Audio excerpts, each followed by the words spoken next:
अस्सलाम वालेकुम students. Chemistry class 10 में आज का हमारा फर्स्ट लेक्चर है।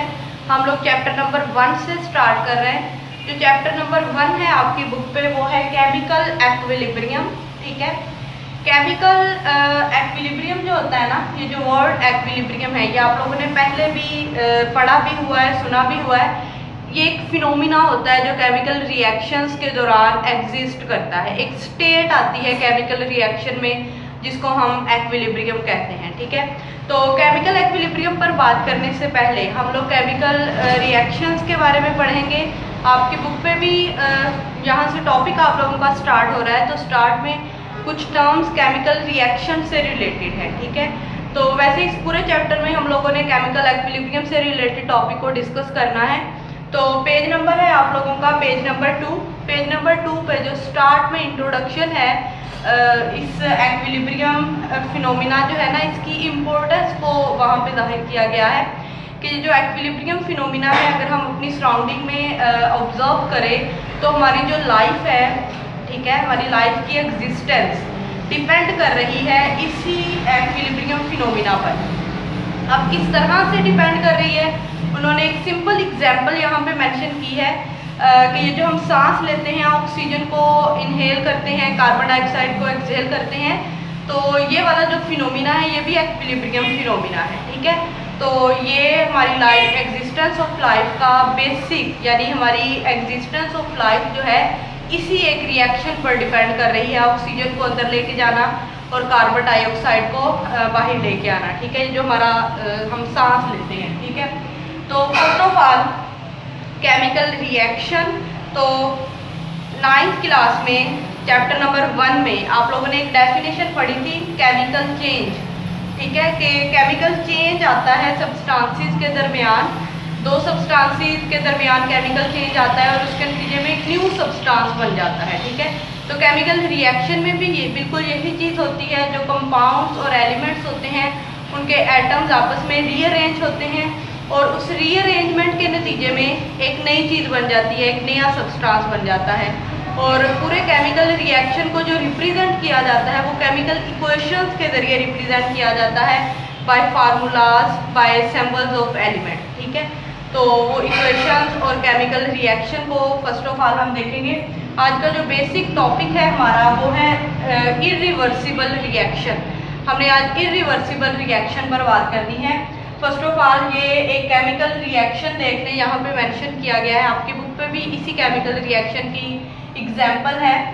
वाटर बनने का ये केमिकल रिएक्शन है कि वाटर जब बनता है तो hydrogen gas and oxygen gas के दरमियान रिएक्शन होता है। ठीक है, 2H2 का मतलब है हाइड्रोजन गैस के 2 मॉलिक्यूल, H2 के 2 मॉलिक्यूल ऑक्सीजन गैस। ये जो स्मॉल g मेंशन है साथ, ये इनकी स्टेट लिखी हुई है, गैसियस स्टेट। हाइड्रोजन भी गैस है, ऑक्सीजन भी गैस है, इन दोनों के दरमियान जब रिएक्शन होता है तो वाटर बनता है और वाटर की स्टेट होती है लिक्विड स्टेट। 2H2O का मतलब है 2 वाटर के मॉलिक्यूल्स बनते हैं। ठीक है, ये इक्वेशन को बैलेंस करने के लिए। और ये जो एरो के ऊपर और नीचे चीज़ें मेंशन हैं इनको बोलते हैं कैटालिस्ट, यानी हीट यहाँ पे कैटालिस्ट है।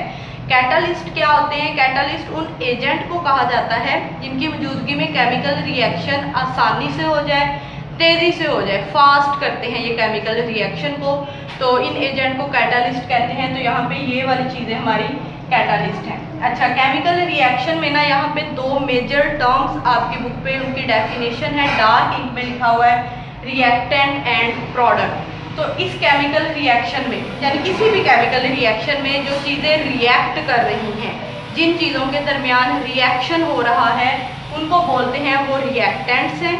और इनके रिएक्ट करने के नतीजे में, ठीक है, जो चीज़ हमारे पास बन रही है वो होता है हमारा प्रोडक्ट। यानी केमिकल रिएक्शन में 2 चीज़ें होती हैं, रिएक्टेंट्स 2 से ज़्यादा।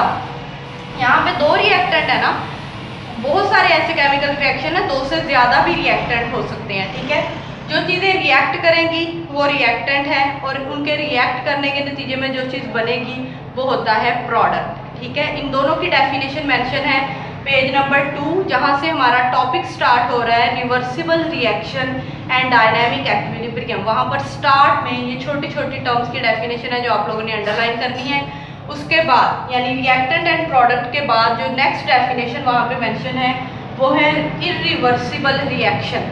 अब इरिवर्सिबल रिएक्शन क्या होता है? ऐसा रिएक्शन, ऐसा केमिकल रिएक्शन, ठीक है, जिसमें जब प्रोडक्ट बन जाए तो वो प्रोडक्ट दोबारा से रिकम्बाइन ना हो, ठीक है। यानी कुछ ऐसे रिएक्शन होते हैं कि जब प्रोडक्ट बन जाता है ना तो प्रोडक्ट्स ही दोबारा रिकम्बाइन होना स्टार्ट होते हैं और रिएक्टेंट बनना स्टार्ट हो जाते हैं। लेकिन इरिवर्सिबल का मतलब ये वो केमिकल रिएक्शन होगा जो बिल्कुल कंप्लीट होगा, यानी H2 और O2 मिले वाटर बन गया, दैट्स इट। अब वाटर में कोई चेंज नहीं आएगा, वाटर के मॉलिक्यूल्स कोई दोबारा से रीअरेंज नहीं होंगे, रिकम्बाइन नहीं होंगे, दोबारा से वो रिएक्टेंट नहीं बनाएंगे। बस ये कंप्लीट रिएक्शन होता है, हाइड्रोजन ऑक्सीजन गैसेस मिली और वाटर बन गया। ऐसे रिएक्शन को बोलते हैं इरिवर्सिबल रिएक्शन, जिसमें जो प्रोडक्ट होते हैं वो रिकम्बाइन नहीं होते, रिकम्बाइन होकर दोबारा से रिएक्टेंट नहीं बनाते। तो इस इरिवर्सिबल रिएक्शन की डेफिनेशन मेंशन है जो आप लोगों ने अंडरलाइन भी करनी है और याद भी करनी है। A chemical reaction in which product do not recombine, product बस एक बार बन गया है, दैट्स इट। अब कुछ प्रोडक्ट ने आगे से रिकम्बाइन नहीं होना। Product do not recombine to form reactants, ठीक है, यहाँ तक डेफिनेशन है।